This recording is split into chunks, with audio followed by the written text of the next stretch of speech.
رخ کرتے ہیں کمالیہ کا اپڈیٹ کریں سلمان حیدر گجر سابق صوبائی وزیر پنجاب ایم پی اے کمالیہ آشفا ریاض فتیانہ کی زیر صدارت تحصیل میں جاری ترقیاتی منصوبہ جات کی پروگریس کا جائزہ لینے کے لیے اجلاس کا انعقاد۔ اسسٹنٹ کمشنر غلام مصطفیٰ جٹ سمیت تحصیل افسران کی شرکت۔ تفصیلات کے مطابق میونسپل کمیٹی آفس میں سابق صوبائی وزیر پنجاب آشفا ریاض فتیانہ کی زیر صدارت اجلاس منعقد ہوا، جس میں assistant commissioner Ghulam Mustafa Jat, chief officer Muhammad Tahir Farooq, S D O public health, S D O local government سمیت دیگر تحصیل کے افسران نے شرکت کی۔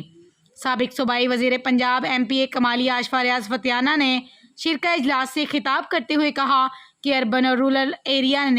میں جاری ترقیاتی کام برق رفتاری سے مکمل کیے جائیں اور کوالٹی معیار پر کوئی سمجھوتہ نہیں کیا جائے گا۔ اس موقع پر صحافیوں سے گفتگو کرتے ہوئے سابق صوبائی وزیر پنجاب ایم پی اے آشفا ریاض فتیانہ نے کہا کہ ضلع بھر میں تحصیل کمالیہ کو ریکارڈ فنڈ مہیا کیے گئے ہیں، جس سے عوامی مسائل کو ترجیحی بنیادوں پر مد نظر رکھتے ہوئے ڈیولپمنٹ کروائی جا رہی ہے۔ انہوں نے مزید کہا کہ کمالیہ یونیورسٹی، کالج، اسکول، نالیاں، سولنگ، سیوریج سمیت کمالیہ کی عوام کے لیے تاریخی کام کیے گئے ہیں جو کہ عوامی مسائل کو حل کرنے میں مددگار ثابت ہوں گے۔